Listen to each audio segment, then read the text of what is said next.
let us start our next session on the questions and answers from the economic survey and the budget. So far, we have looked at the broader trend analysis. We have looked at the data. We have looked at the broader direction into which Indian economy is going. The classes that we have taken on the economic survey and the budget, have largely been focused on discussing what is new, what is the dynamic, and we have not covered the static part as such, because we believe if unnecessarily we are going to discuss the static part, then these sessions would be more than 12 hours. And we can do the static part separately for you. For example, I can do a class on inflation. I can do a separate class on fiscal policy, monetary policy. We can do it for you. But I didn't unnecessarily wanted to lengthen our sessions. And same approach we will keep in questions and answer also, so that while taking minimum of your time, we give you maximum of the input. So we have taken 2 sessions on the terminology. 1 session on the new terms that economic survey has discussed. Special terms that have been discussed exclusively in economic survey. Then we have discussed common terms, common economic terms, but yet complex enough. So these are available. You can search for more of our videos. You can check out on our YouTube page, or you can search with my name or with GS Core name. So you will find more videos. So we have already taken survey and the budget, and if you have not seen those videos, this session is not going to be very helpful for you. So in case you have not seen the previous videos and you are watching this video, then my request is to please go back and watch those videos first, because here we would be doing questions and answers, and it would be based upon the work we have done there. And here also I will keep my explanations minimum. I will not unnecessarily explain the basic terms and terminologies because they have already been covered. Class will be independent, but obviously it's not very useful to repeat everything every time. So this is why before starting the session I have explained everything to you, that in what context, in what manner we are taking these sessions. So these sessions are meant to be followed up after the class.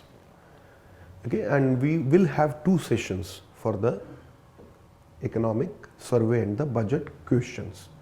And we will cover 12 questions in them, 6 questions each in each session. Also, one more thing here is, I want you also to practice with me. While you are watching this video, please bring your copies, please bring your pen or pencils, and start jotting down what comes to your mind. Do your hard work as well, do your analysis as well simultaneously. And that is why I will give you 30-second break.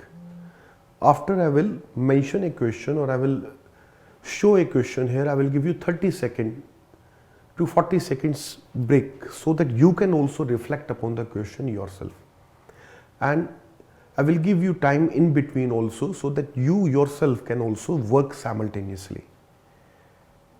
So that is how we have designed these, and that is how we will be planning to execute or deliver these. So please bring your notepad or the copies and the pens. Also, one more thing, I want this to be as much interactive as possible. So you are requested to write full length answers if you want to, for practice, for evaluation, and comment them in the comment box on our YouTube video. And I will make sure that I will regularly come upon the comment box, the comment section at regular interval, and I will check your answers and I will comment below on the quality of your answers as well. So that is also something that we can do for you. So let us start now with our session. I have given you the necessary information that was required before. So let us look at the question number 1 now. The question number 1 is, does India's use of barbell strategy to counter the effects of COVID-19 pandemic on economy, growth and development is a step in right direction. Analyze. Please take 30 to 40 seconds, work out on yourself, think. I will go silent from here.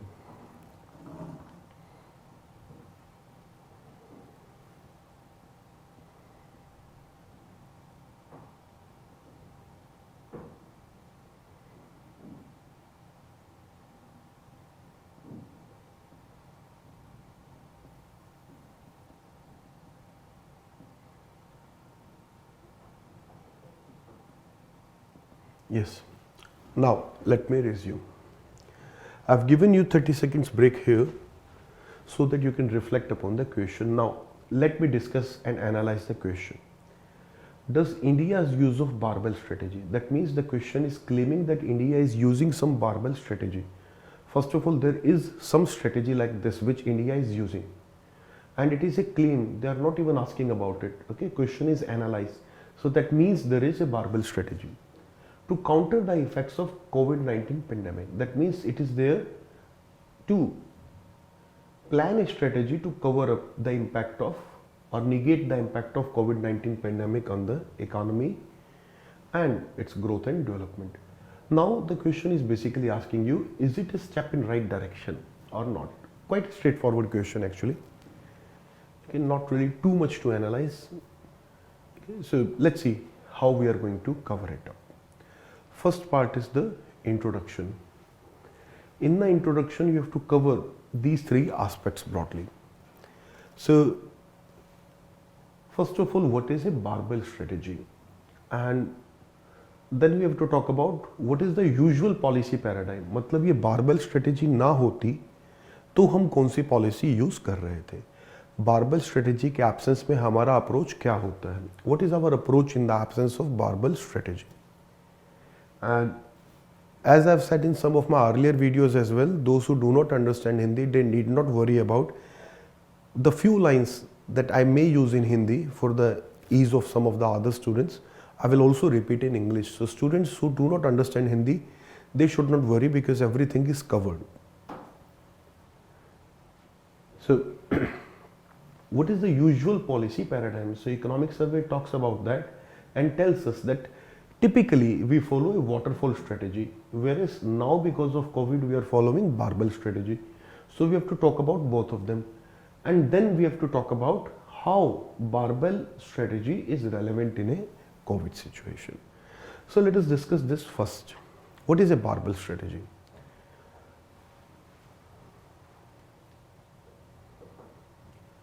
See, a barbell is something people use for exercise, or also weightlifters use for lifting. Okay, you must have seen something like this. This is what is a barbell. Weightlifters lift this. Now, in economics, what do we mean by barbell? Barbell means it is a term largely used in the financial economics that your investments or your plans are either for this or your plans are either for this. There is nothing in between.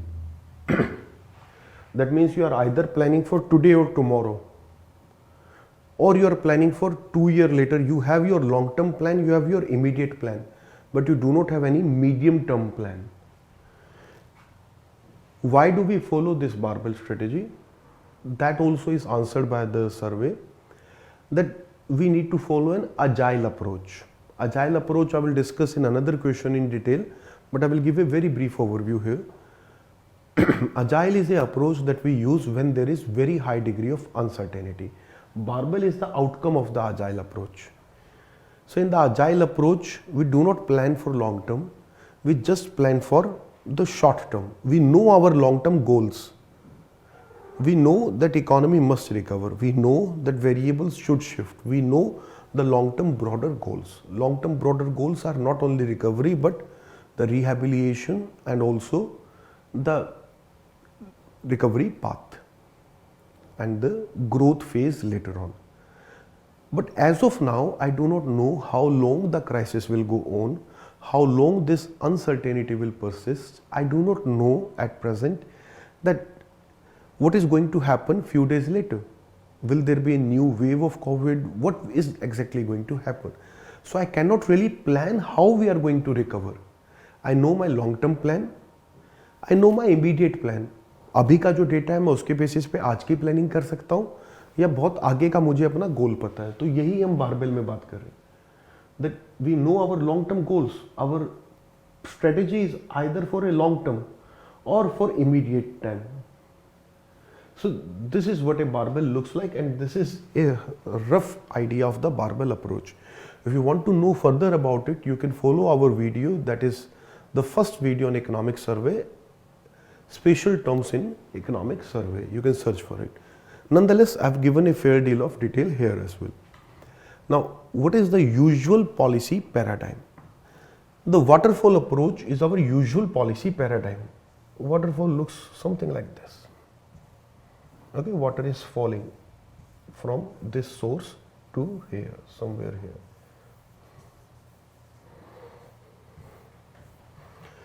Now, what do we mean by waterfall approach? Waterfall approach says that we know where we have to go. This is our destination. We know where we have to go. We also know what path we will take. Okay, once we know our problems, and once we know the problem, we know the path as well. And our difficulty is to choose from the various options that are there. Okay, so there are 20 different ways to fall here. Okay, so we just have to choose in what way are we going to fall. So our destination basically means we know the problem at present. We know where we are standing. And that also means that we can plan with fair deal of certainty that this is the path we are going to follow. Usually we do like that. For example, I want to improve the education standard in India. So I know where the route will go.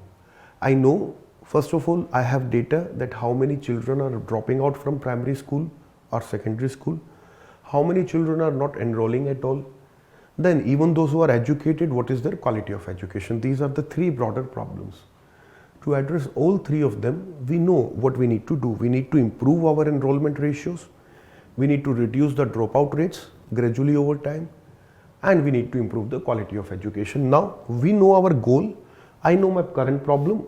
And once I make a policy decision, for example, in order to address my dropout ratio, I provide certain vocational courses in the school itself or the inter colleges.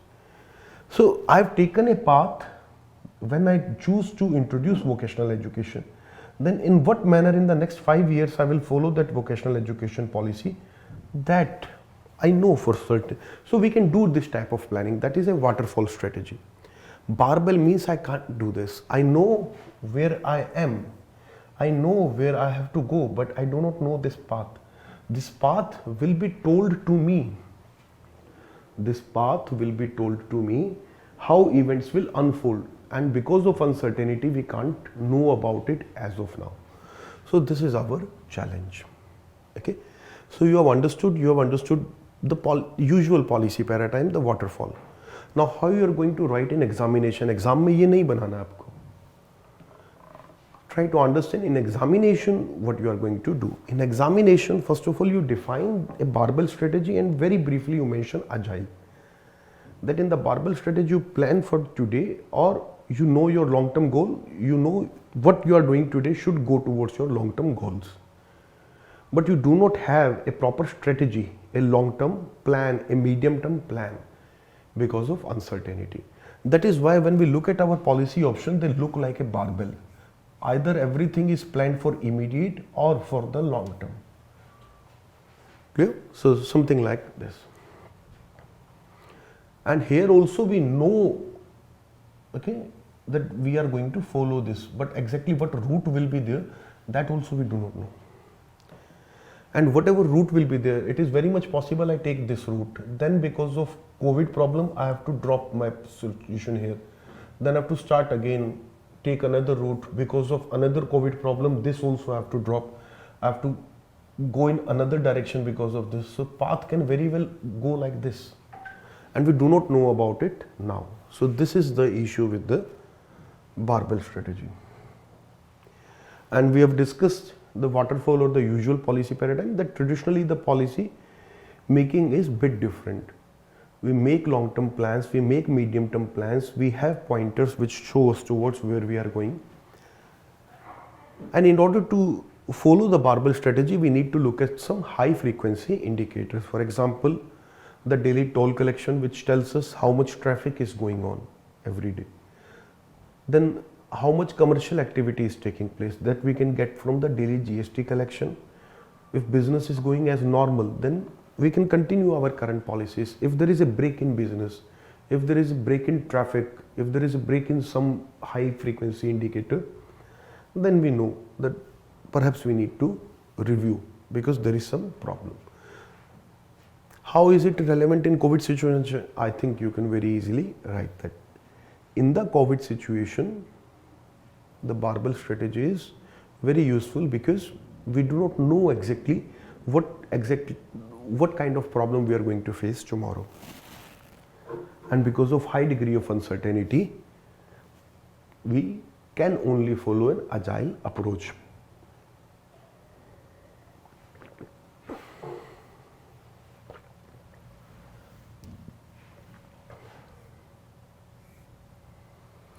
Now, the next part, you have introduced everything here. Now, how do we go ahead? So, first of all, you need to argue that there is no question whether it is a step in right direction or not. Actually, this is the only practical strategy.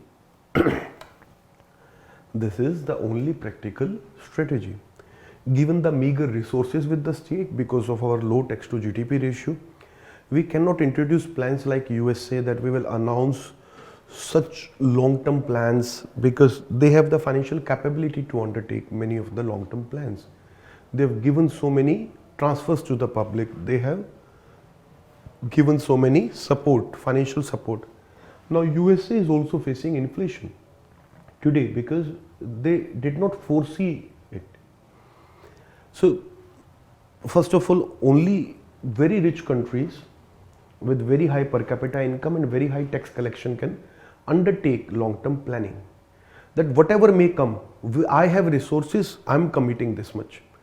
India does not have that much luxury also. So this is not a step in right direction. This is the only option for us. We do not have resources to give very big transfers, to give very big income support to the masses. Okay. Then you have to talk about that barbell strategy or the agile approach is required because it is something like a situation where you're driving in a dense fog. So you can provide certain example, you can provide a comparison with something like that. When you are driving in dense fog, even if you know you travel on that route every day, still you have to stop, you have to drive very carefully, very slowly, and you have to very carefully watch what is happening around you. Because in absence of visibility, you do not know where exactly you are. So all the knowledge of the turns, of all the knowledge of the twists in the road or the ports in the roads, that is not going to be helpful there. So whatever we know about our economy, whatever we know about our long-term plans, that is not helpful as of now. Because of the COVID situation, every parameter is affected. Investment is affected, traffic is affected, tax collection is affected, daily business activity is affected. So in such a situation, even if we know about economy, that knowledge is not very useful as of now. So you can provide such a comparison as well. It would be useful. Okay. And we have to slow down very regularly and we have to determine whether we are going on a correct path. So that is why we need an agile approach or the barbell strategy as it is mentioned. And then lastly, whether it is a step in right direction, first of all we have questioned that this is the only step, and then whether is it a, even if the only step, is it a right step? Then action speaks louder than the word. The performance itself is the best evaluator. You talk about the performance of Indian economy and automatically you have the answer. So in such questions, let data do the work. You do not have to convince by your oral arguments. Give data. So What is the performance of Indian economy? That will automatically tell you whether barbell strategy worked or not. Okay. So first of all, Indian economy has a very sharp V-shaped recovery, and we have discussed about it in detail in the previous sessions. As again, I will request you to watch the previous videos if you have not. Then secondly, India at present is the fastest growing economy in the world. This year we are growing fastest, around 8.7 or 8.9%. Next year also we are expected to continue, the coming financial year, around 8.2% and then 7.4%. And for all these 3 years, according to the IMF estimates, we will be the fastest economy if something doesn't disturb the flow. So if India is the fastest growing economy, that means whatever strategy was there, it is working. And then we had a very sharp V-shaped recovery. So obviously this policy has worked. Okay, you just provide data automatically talk for you or the policy. Then Pmi Index on the industry and services. You do not have to talk about the numbers in the index.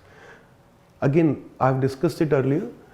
So Pmi Index basically has a feature that if the Pmi Index is above 50, that means your size of the sector or the economy is expanding. For example, if PMI of industry is 58, that means industry is expanding very fast. Okay, if PMI of industry is 49, that means industry is reducing slowly.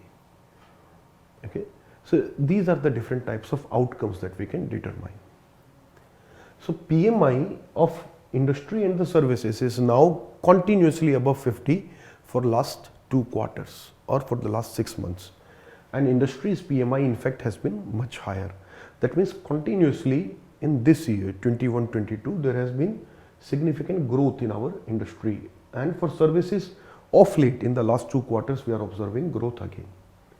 And then you can talk about some of the other indicators. What is the government's role here? The government meanwhile has continued to invest a lot in the economy, invest in the form of the infrastructure. The infrastructure spending was pushed significantly so that the government is creating more employment, the government is creating more demand for the industry. When infrastructure spending is happening, think about it, government create demands for different kind of machineries, tools, different construction vehicles, then cement, steel and many other construction material is required. All of this is itself a huge aspect of the industry, and we create a huge industrial demand by doing so. And once we improve infrastructure, we also improve efficiency for our industry. So this has been the government's role as well. And then exports are also this year 21-22, our exports are likely to touch $400 billion, and this will be our best ever performance since independence. So if you look at the indicators, Indian economy is doing well.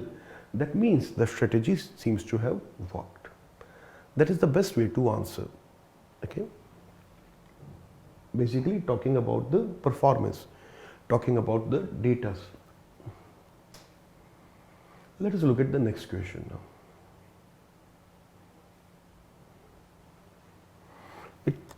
This question is relatively similar to the previous one.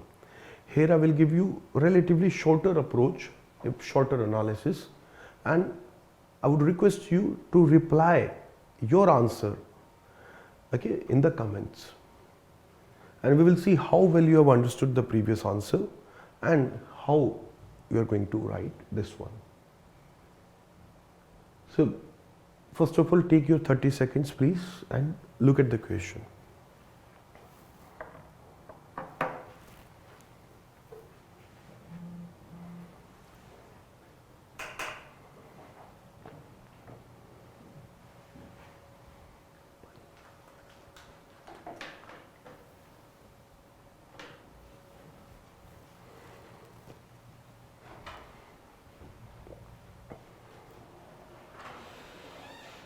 Okay students, I hope you have already looked at the question and analyzed it.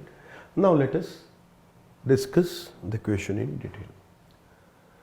The Government of India's Agile fiscal policy response differed from the Waterfall strategy of introducing front-loaded stimulus packages adopted by most other countries in 2020 examine. So question claims, first of all, that government of India has followed a fiscal policy response which is called Agile fiscal policy response. And it is also claiming that the other countries have still continued with their waterfall strategy. Not every country adopted Agile. Okay? In the last question I mentioned that Agile is our only option, but perhaps for many other countries they found it better to continue in the policy framework that they know better. So they continue to follow their waterfall strategy, the typical policy making, where you think you can solve the problem by making long-term plans right from the day one. So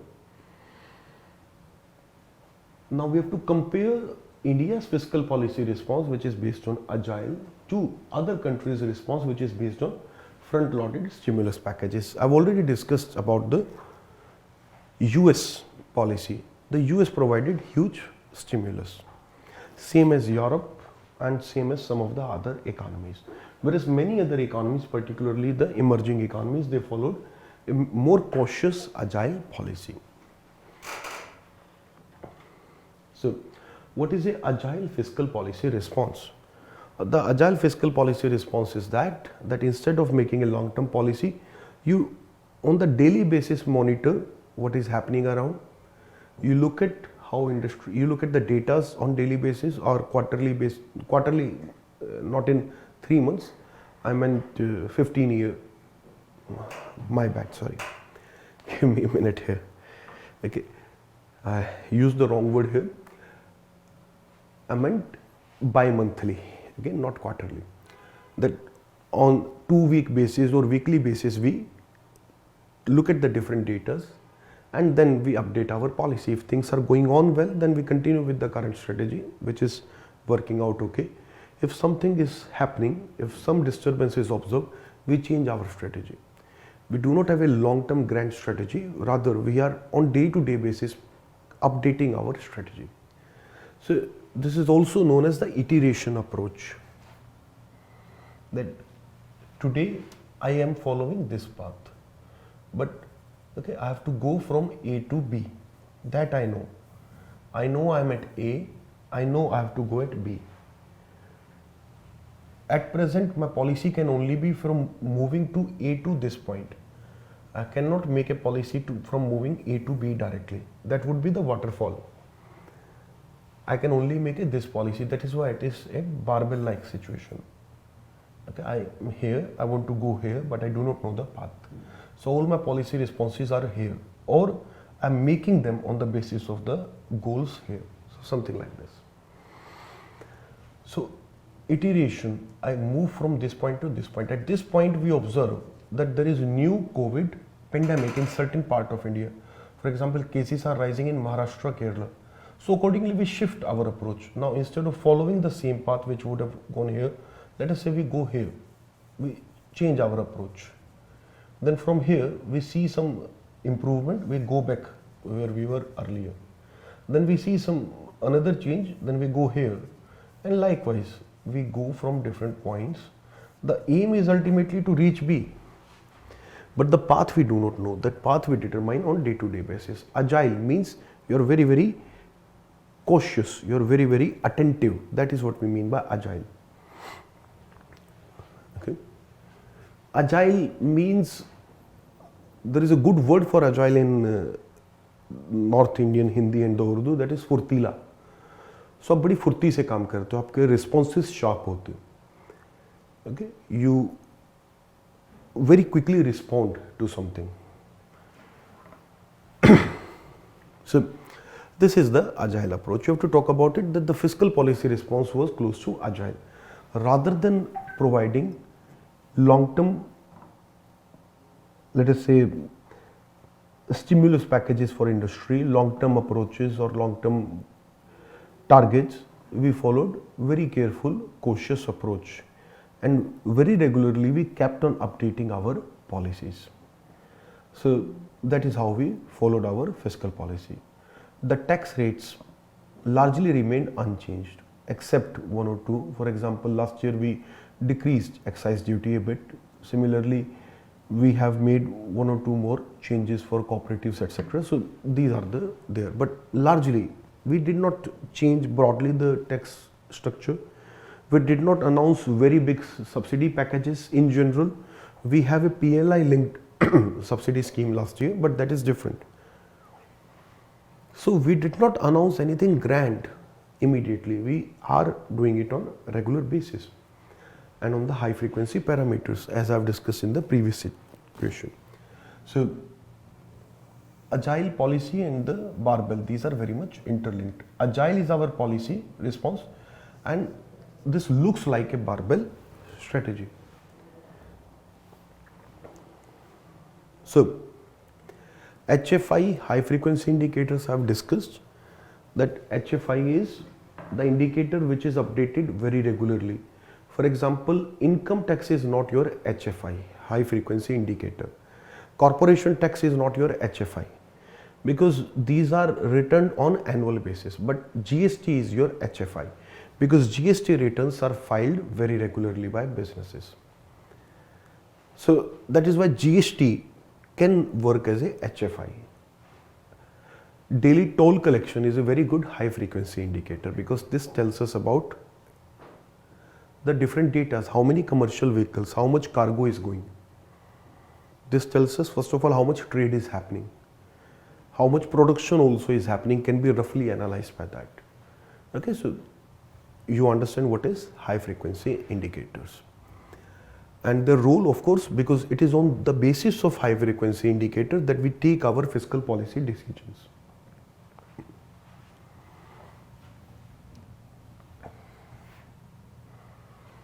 Okay, then we have to talk about the policy adopted by the other countries, and you have to analyze the waterfall strategy very briefly. The other countries followed a long-term policy that in order to combat COVID, for example, USA announced for the next 2 years we are going to announce a stimulus package wherein for every member of the household every 6 months we'll give you $800 to the every taxpayer in the country. So that is how US has followed. Then they have their own social security numbers through which also they track down people. And this was for everyone who was living in USA. In fact, my brother was in USA during COVID and he also received almost $5,000 in 2020. Okay, because he was a registered taxpayer there. Although he was not a US citizen, he was a NRI, Indian citizen working in USA, but even he got it. So you can think about the extent of the support. And $5,000 is not a small amount.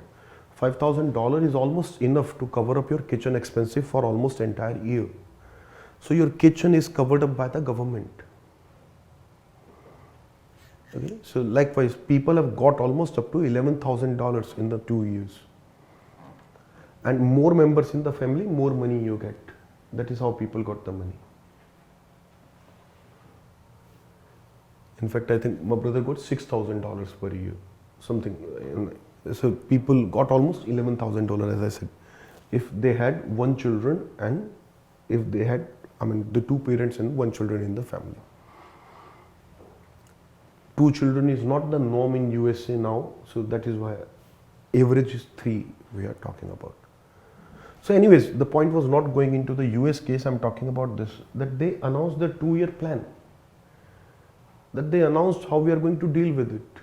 They had their, if not entire 2 year, at least 6 months of broader policy detail chalked out. But did it work out for them? Not really. USA today is caught in very, very bad economic situation. Inflation is the highest that we have witnessed in the last almost 40-50 years since the oil crisis that happened in the 70s after creation of OPEC. That created very high inflation in the US in 70s. So almost 40 to 50 years we had not seen the kind of inflation in USA that is happening today. Everything is disturbed by that inflation. And it's not just inflation, the growth rate is very poor. And there has been broader, a large scale shift of wealth as well. So US economy is also facing problem because they did not follow the agile approach, at least that's how we can say it by looking at the problems today. Similar for many of the European countries, their economic performance is not good. Okay, then you analyze India's fiscal policy response, what we have done, what are the different tax proposals, etc. I leave it up to you and I request you that you follow. I mean, for this question, not very different from the previous one, but I specifically wanted to cover up this one up so that you can practice and you can write answer on it. Okay, so outcome of Indian policy I've already discussed in the previous question, but you can differently discuss it. Particularly, you can stick your policy outcomes to the fiscal aspects. So, this is a question where I would request you to write answer. Let us look at the next question. Question number 3. Please take 30 seconds, 40 seconds in order to read this question. Okay.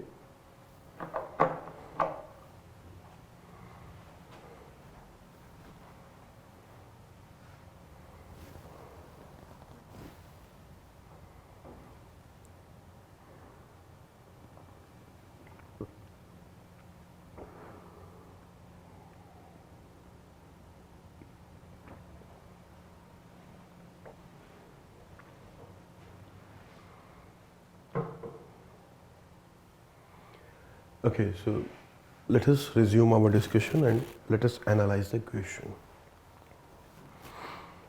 Do you think vaccination should be considered as a macroeconomic indicator, considering that COVID-19 pandemic is not going anytime soon?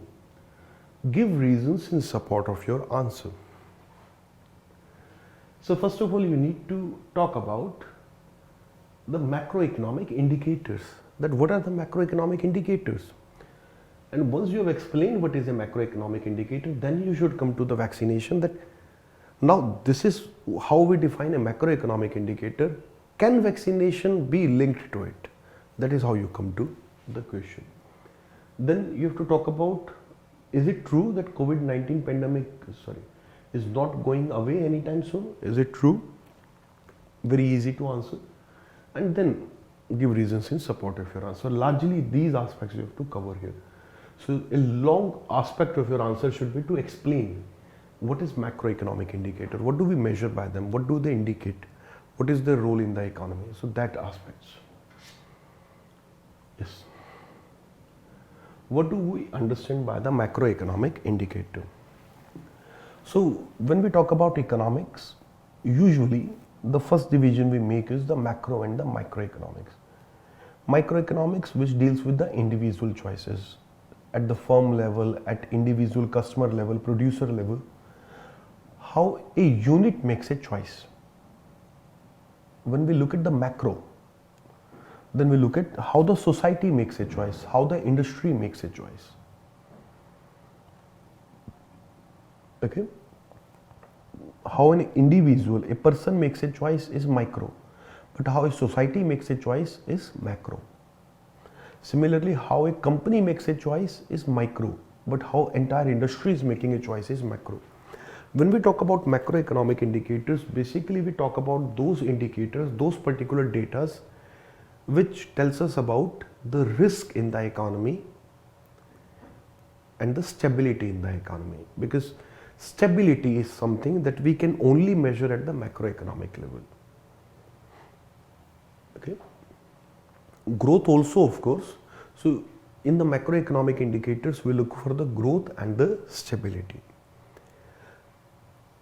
Stability is more important here because macroeconomics specifically is very, very relevant when it comes to the stability aspects.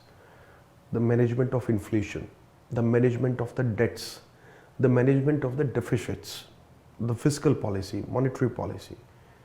Okay, these are the broader aspects of the macroeconomic policies. And once things are stable, if things are under control or reasonable control, then of course these can be fine-tuned for growth. So now in this context, let us very briefly discuss what are the different macroeconomic indicators. Okay, I'm sorry, just a minute please. Yes. So what in general we understand by macroeconomic indicators, I've explained. So you have to discuss that first of all. Then what are the different macroeconomic indicators? These are inflation, okay, both CPI and WPI. CPI looks at the cost which customer is facing or how much price customer is paying. WPI looks at the cost of production, how much producer or the wholesaler is paying to purchase. Okay, and then we have the deficit, and we look at the two deficits here. In the two deficits, first of all we look at the fiscal deficit, how much loan we have to take in order to manage our budget, and then we look at the current account deficit.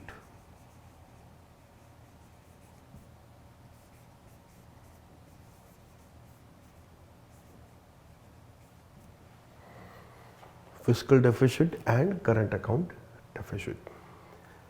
There is no point I shall be explaining what is fiscal deficit, current account deficit here. So these are two broader macroeconomic indicators apart from inflation, and then another one that matters is the debt to GDP ratio.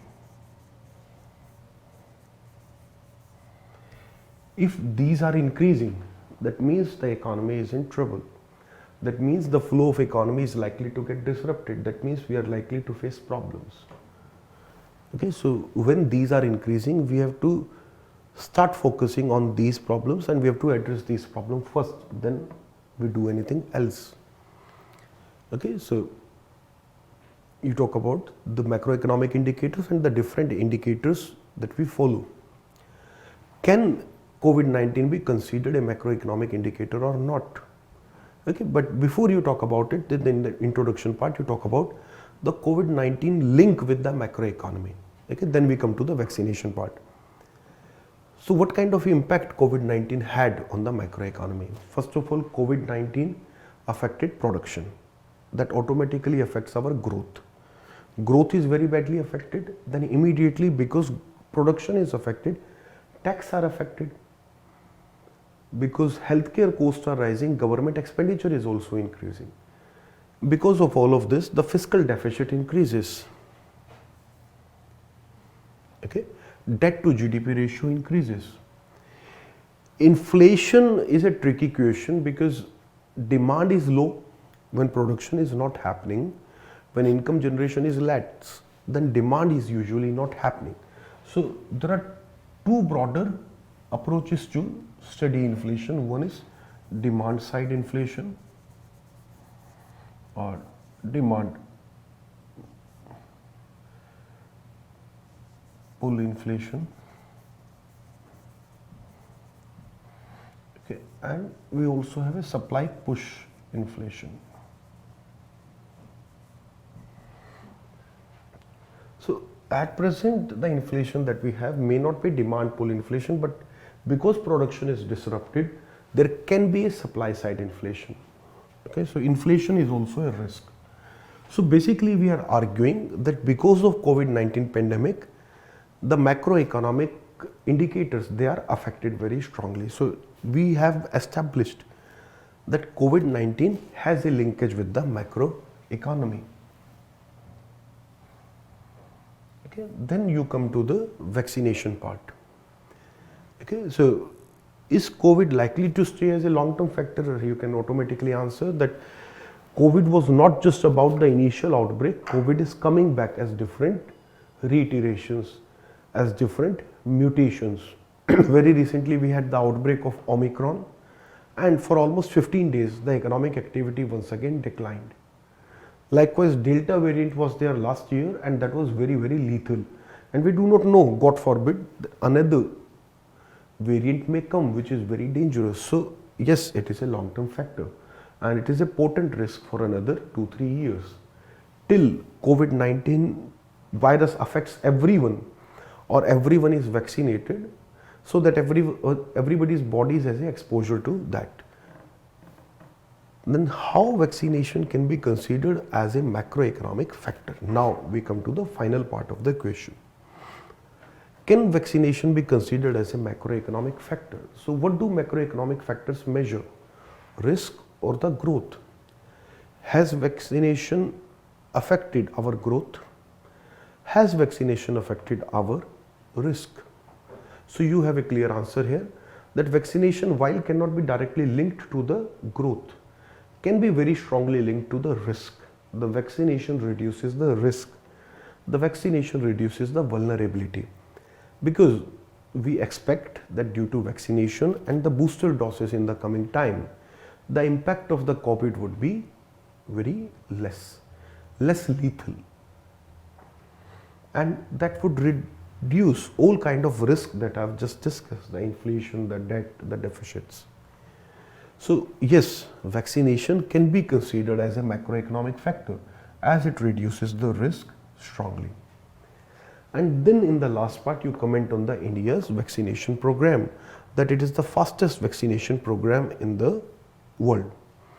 Okay, so for example, with time we are even improving the speed, and we have covered almost 150 crore doses.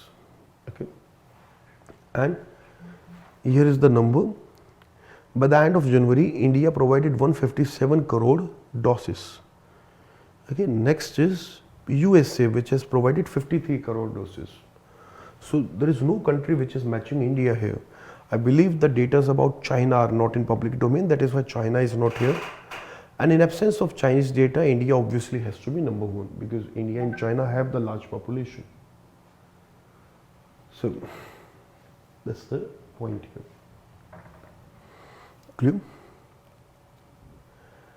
And you could also quote economic survey here. I've specifically mentioned a paragraph, I've taken a paragraph from the economic survey, that vaccination is not merely health response, but it is critical to open up the economy for maintaining the economic levels, production levels, okay, particularly the contact intensive services. So this also you can specifically mention. Okay, slides are downloadable and you can very easily find them in the description. So this question, I would say, is relatively bit tricky.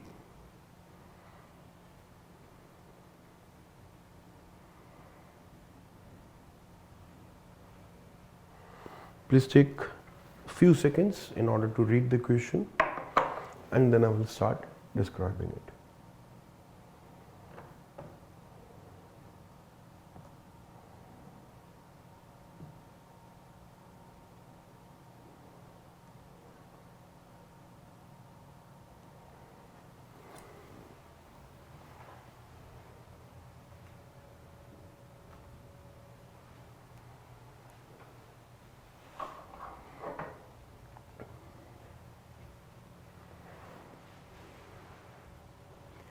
Okay, now let us look at the question.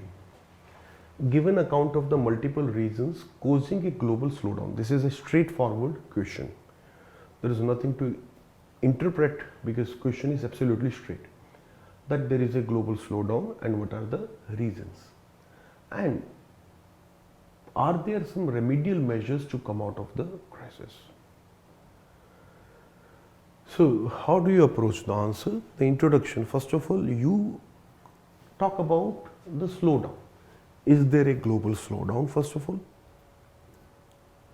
Is there a global slowdown? And the year is mentioned, 21-22. So there is a big question mark on that also. So world is right now divided into 2-3 different blocks when we look at the economic performance of different countries. When you look at the performance of the emerging countries like India, Indonesia, Vietnam, China, others, then there is no slowdown. In 21-22, in fact, there is a strong economic recovery. And all those economies are also expected to grow in the coming year as well. So, first of all, the global slowdown itself is a question mark. There is a slowdown in the developed world. You can call it a slowdown in the OECD economies. Okay. So there is no global slowdown in 21-22. There is a strong recovery in many parts of the world. Then you talk about the performance of the emerging economies. Then whatever slowdown is here, we come to that. Okay, we have first of all said that slowdown is limited to certain regions.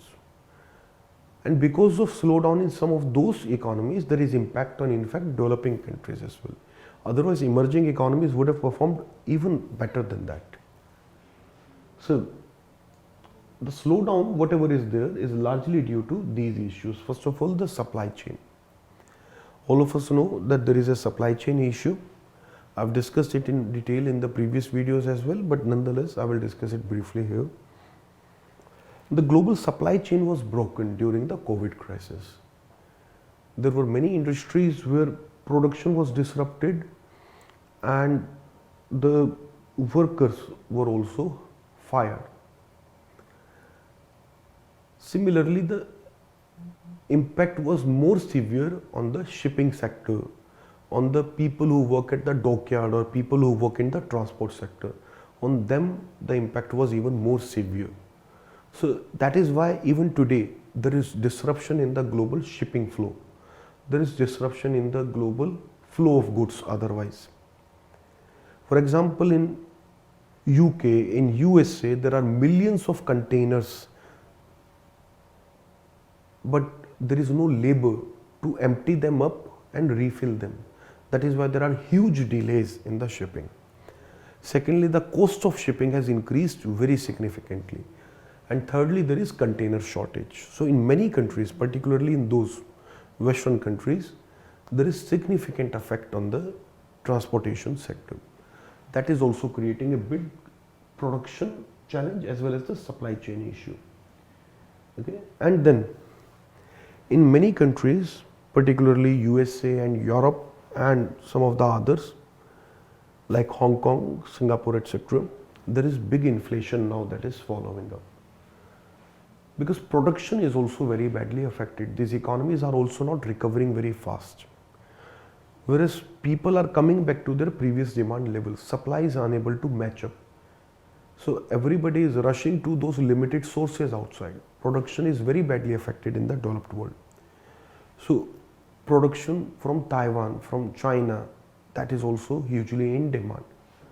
That is also a reason for the slowdown and shortage. Okay? And this has affected every other country. For example, the car sector, the computing sector, the mobiles, every sector is affected by the chips, the shortage of the electronic chips or the computing chips. And this has affected almost,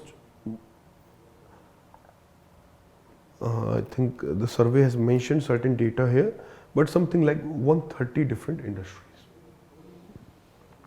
Okay, so these are some of the reasons for the specific slowdown. Then as a remedial measure, we have to address these supply chain issues. How we are going to address the supply chain issues? So first of all, increasingly the world was dependent on a specific route, on a specific region for the supplies. Bulk of the microchips, for example, were made in Taiwan, were made in China, and the supply was not diversified enough. That is one of the reasons. Now companies are realizing they have to diversify their production, and now they are rushing outside and they are looking for other centers to set up their production. Vietnam is a country that is getting some of the investments. Thailand is another country getting the investment. India is also a country that is likely to get some investment. And that is why specifically we have launched the PLI scheme to attract some of the investments in the microchips manufacturing so that India can also become a hardware hub. So supply chain issues must be addressed. The way the world created China to be its factory and everything was coming from China, manufactured in China, that has a huge impact on the supply chain. It should have been diversified. At least every continent should have a major production center. But unfortunately, we focused particularly on one region, one country. So China and Taiwan, they became the production center of the world. And that is one of the biggest reasons behind the supply chain issue. So first of all, that should be addressed. Secondly, the shipping related issues must be addressed. Now, that is where some of the unionism and some of the worker related or worker specific problems must be addressed. Now, by this time, you are all aware of what is happening in Canada, what is happening in USA regarding the truckers. The truckers have called for a strike, and this is not something which has happened overnight. For past 6 months, tensions are building. These truckers faced the maximum burnt during the COVID. They were the frontline workers who supplied, who worked, and they didn't get their wages on time, their wages were cut, and many of them didn't even get work. And today also they are told to get vaccination before they can supply. Now, the way the democracy works in those regions, in India, nobody is raising, there is not a significant majority that is raising the issue. But in US and Canada, the things are a bit different. The people say that government shouldn't tell me what should I do, and nothing should be necessary for anyone. And that is why it is my choice whether I want to vaccinate or not. So on that also things are stuck. And then a big debate behind this is also the pay rise. The truckers want pay rise. They have not had a pay rise for a very long time. The minimum wage in US has not increased for a very long time. It is stuck around $10, and people want it to be around $15 at least. Truckers are also wanting a minimum increase in the haulage prices. And then other transportation and labor related issues must also be addressed. That is how we can address these slowdown. There must be more investments, more jobs that should be created. But how we are going to create? Because USA tried a very strong fiscal policy response. It failed. It resulted in big inflation. And the economy has also not yet reached the 2019 level. So their policies have so far failed. Now what policy response they follow is interesting to see.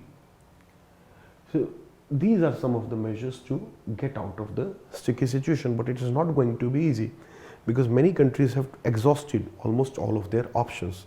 They have tried monetary policy, they have tried fiscal policy. So it appears that for some country, the recovery will not be V-shaped. For them, recovery will be U-shaped, or it will be even wider. Okay, so that is perhaps we can say. So sometimes, even if you make best of your efforts, you cannot have a similar recovery as some of the other economies. And one of the big reason, in fact, was also the old age. The average age in Europe, Japan, etc. was much higher. That is why the COVID-related death ratio was also much higher.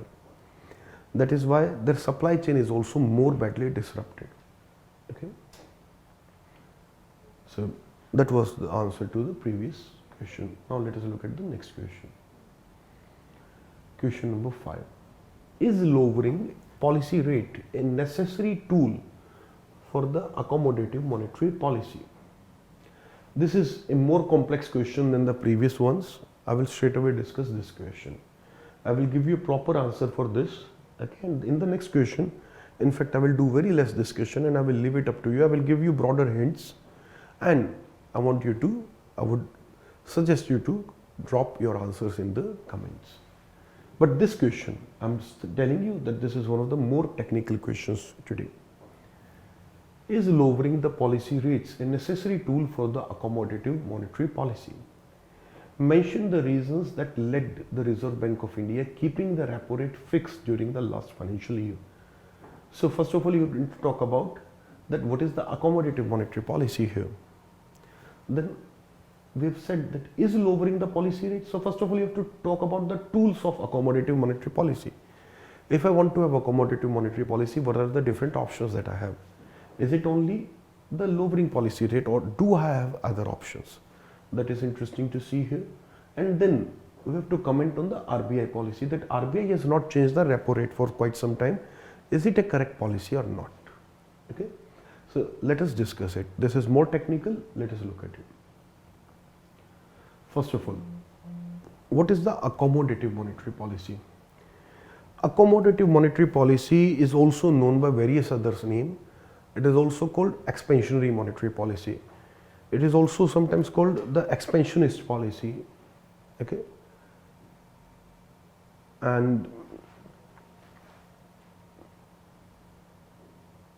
it broadly means that we are increasing the liquidity in the system. We are increasing the money supply in the system.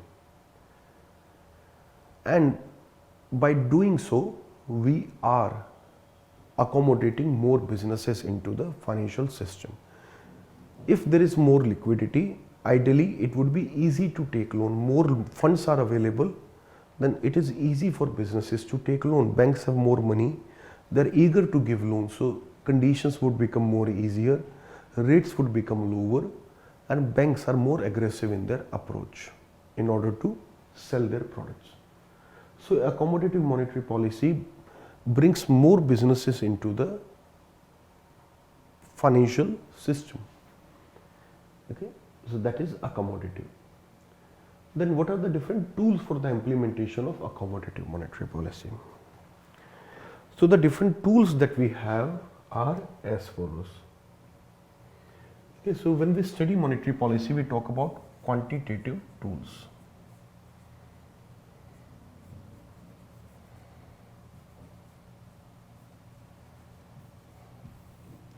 In the quantitative tools, first of all, we study the policy rates.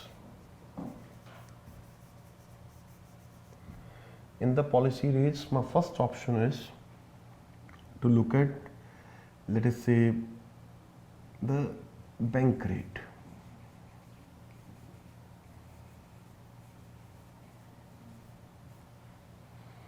Then repo rate, repossession agreement rate, then the reverse repo rate, and then the MSF, marginal standing facility. These are the different policy rates that RBI has, and RBI can cut these rates. Okay, a decrease in these rates will lead to a more accommodative monetary policy, because if interest rate is less, it becomes easier for businesses to take loan. For example, I want to invest in a project at 8%. I think it is not viable for me to take loan, because my business is expected to give me 12% return, and out of that, if 8% I have to pay back only as interest, then this is not a good proposition as of now. Business should give me more return in order to take loan at 8%. But if the loan is available at 4%, then I have more room. Then perhaps I can take this loan. So at lower interest rate, more businesses are able to take loan. So automatically the policy rates, if they are decreased, they decrease the general lending rate in the market, and more businesses are able to take loan. So that's the case. And then we have the other two quantitative tools, that is the decrease in reserve ratio.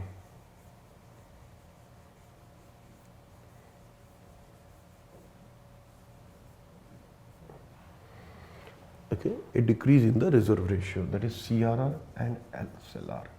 Of course, there is no way I will be explaining what is CRR and SLR here. So if you decrease the CRR and SLR, banks will have more money. They have to provide less money to RBI. They have to buy less of government bonds. That means more money is available in the financial system. Liquidity is improved. As a result, the banks are able to give more loans. This will also increase the availability of finance in the system. So that means the lowering of policy rate is not the only option. There are other options. In fact, there is one more very important option, that is the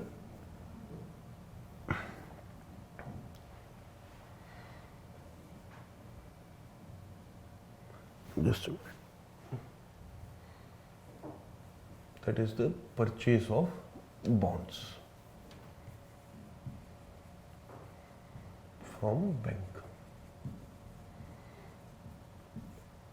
I am sure by now you have identified that what I am talking about. I am talking about the open market operations, OMO. Under OMO, when RBI purchases bonds from the bank, it will get the bonds and it will give more cash to the banks. More cash is injected into the system, and again money supply or the liquidity eases. Okay, so by all these policies we can create accommodative monetary policy. Lowering policy rate is not necessary. So we have answered very easily the first part. Okay, so different policy tools we have covered here. Then why do we need, we have discussed what is accommodative and how can we achieve it, but why do we introduce accommodative monetary policy? So accommodative monetary policy is used in order to encourage the growth. If loans are easier to take, if loans are easily available, they are available at less interest, then more businesses will take them and they will use this money to invest, open more factories, open more companies, and that will increase production, creating more growth and employment. And this is particularly very important during the slowdowns. We want to encourage the business activity so that the impact of slowdown is not so severe. So that is the role of the accommodative monetary policy during the slowdowns. Then the really tough part, what is a ideal policy mix and how do we determine it?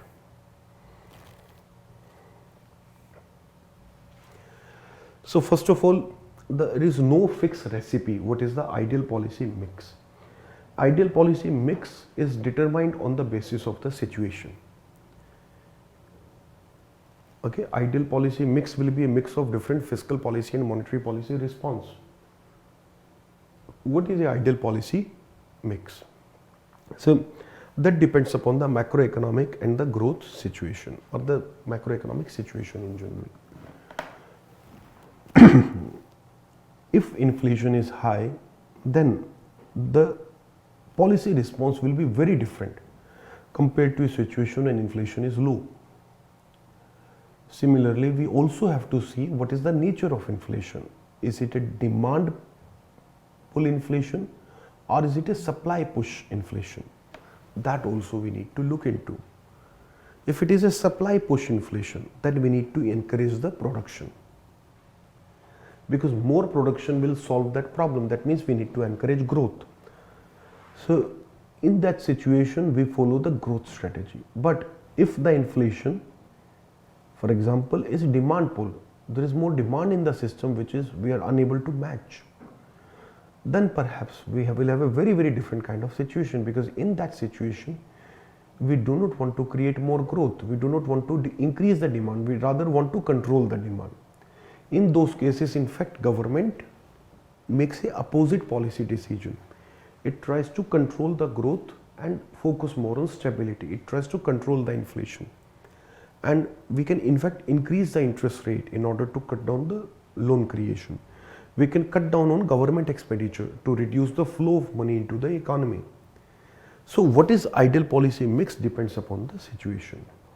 Even in a slowdown, whether we can follow monetary policy or not depends upon the situation. I will come to this part as I will explain this question in the last part. Is RBI policy good? Okay. So first of all,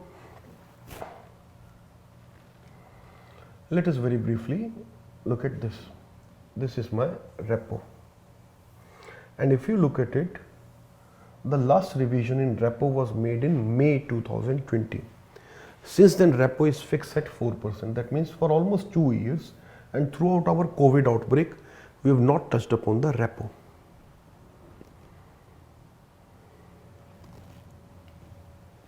Why we have done so? The answer is here.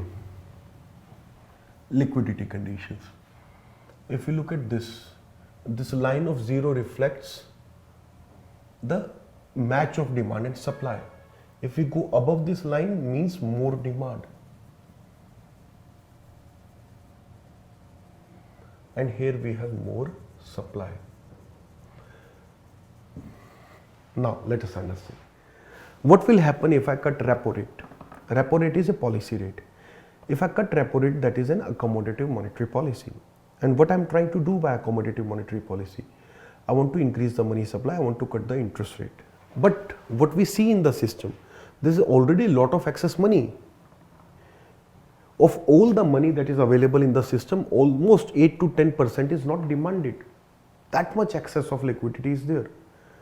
That means even at very low interest rate, people are not taking the loans.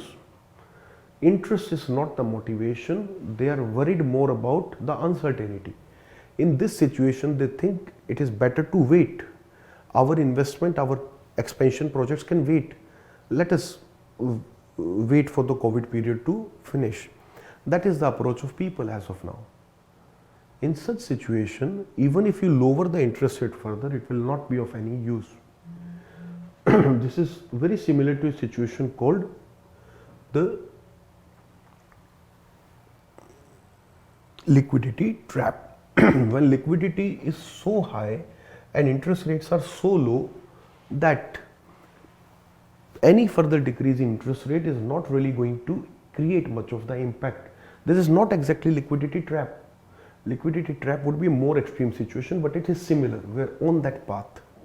If we continue to lower our interest rate, we will get into a liquidity trap where increasing liquidity is useless. And monetary policy in those situations is absolutely useless. We do not want to enter such situation. And since even at such a low interest rate, this is one of the lowest interest rates since independence. And even at this lower interest rate, people are not taking loans.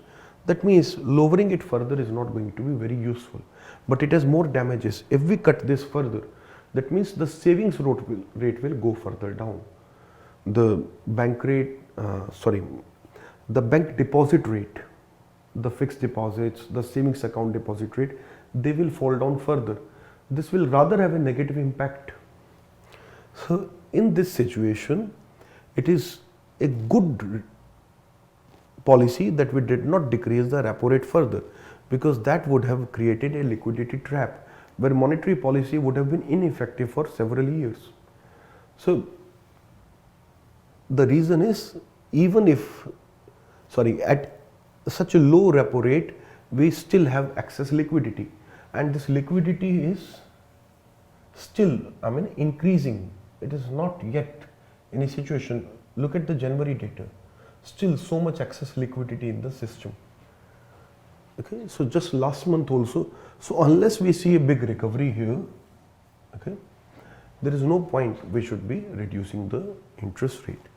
So that answer you have to write here. Okay, quite a technical question, obviously. Clear? So Reserve Bank of India did not decrease the repo rate further because further money supply is not going to assist the economy. It is not going to have a big impact on the growth rates, but it would rather have more destabilizing effect on the banks. Already a lot of people have shifted from the banking to the stock markets. This will further be a negative impact on our banking system. So that is why we do not want to do that. Now let us look at the last question for this discussion.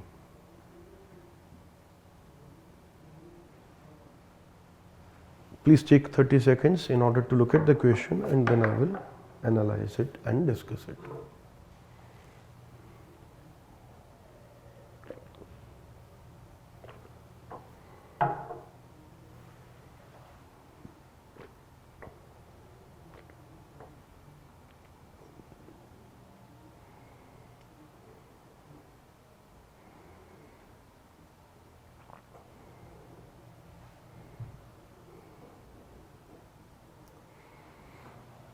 Okay, I believe you have looked at the question. Now, let us analyze it. So,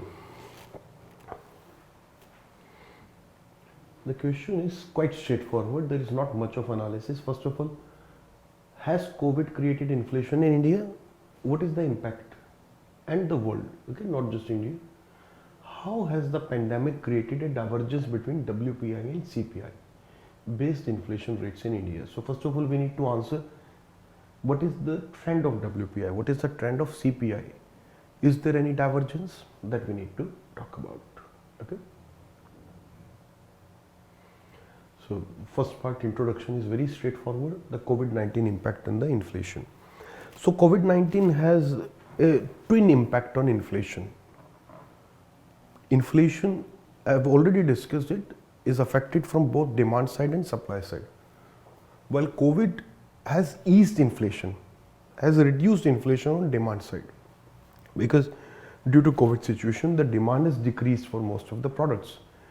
People were unable to work, or their workflow has reduced, As a result, their income are less and they're creating less demand. They're very doubtful about the situation and they want to cut down on their expenditure as much as possible. So demand is not the factor behind inflation.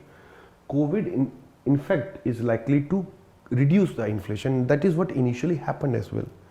When COVID outbreak happened, initially there was decrease in the inflation except a few products where we had shortages, where in fact demand was not affected much, household goods, etc.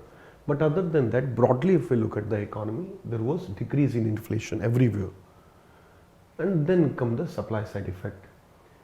After the initial impact, then we started focusing that COVID is not only reducing the demand, it is also reducing the supply because people are not working.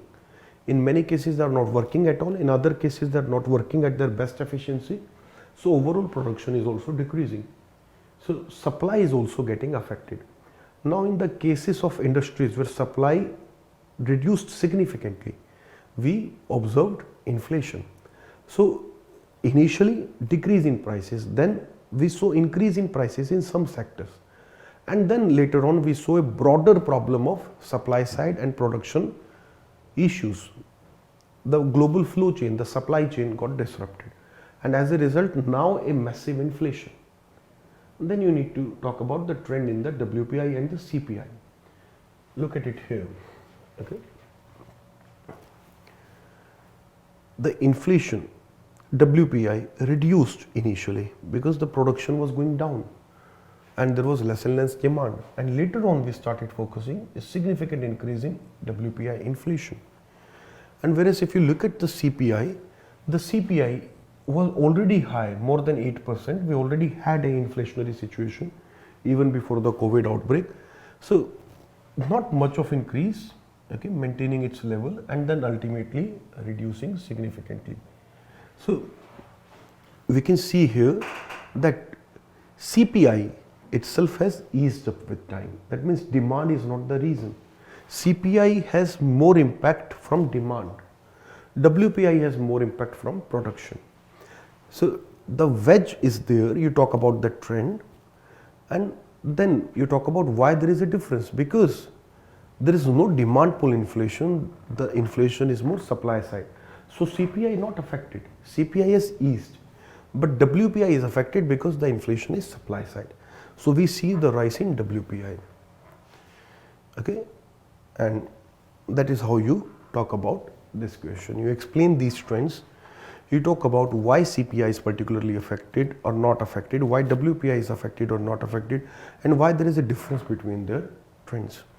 And then lastly, we have already discussed it abundantly so far. You talk about the global supply chain issue. You explain that. And with the help of that, you further elaborate why there is this problem, why WPI is facing all the issues. Because there is production disruption. For many industries in India, they are ready to work. They have workers, they have many raw materials, but some of the critical material not available. For example, car industry. Now almost every single popular car in India has gone into 6 to 7 months waiting. Why? Because simply they are not getting the microchips which are now increasingly used even in the basic cars. Okay, so very, very basic cars like Tiago, like Alto, these are not affected. But just above this segment, every car was almost using these kind of chips. Okay, they now have the display stereo, they also have now GPS, etc. So cars are also using computing significantly. They show you live mileage, etc. This is possible because there are computers on your car. So because of the shortage of the computing parts, microprocessors, car industry gets affected. Now if car industry gets affected, think about it, the taxi industry or this entire industry gets affected. Then the high-end truck industry gets affected. Every single industry in fact is going to get affected if you look at it. Okay, computing, for example, printers, their prices have doubled. If you look at the different other hardwares, the RAM, the pen drives, the hard drives, everything price has increased. Microprocessors have become so expensive. In fact, one of the big impact was on the PS5, the PlayStation 5 and the Xbox X. because they are absolutely basically a piece of computing hardware, and because they are not getting microprocessors adequately, they are not able to supply in the adequate numbers. A PS5 which is officially priced for 50,000 in India is easily selling outside in the grey market for 75,000 rupees. So this much is the impact everywhere. When one major input gets affected, it affects so many products, okay, and then shipping on everything has increased. Containers supply, everything is affected. So you have to explain that global supply chain issue here. Again, I want you to answer this. I suggest you that you answer this question as well in the hints. I have kept my explanation relatively low, and I want your input. I want to see how much you understand and how will you write. Okay, with this I'm finishing this session, and I hope this session has really helped you to understand the questions and broader dynamics that is happening in the world today. In the next session, I will specifically focus on the different sectors in India and the budget related questions. Thank you.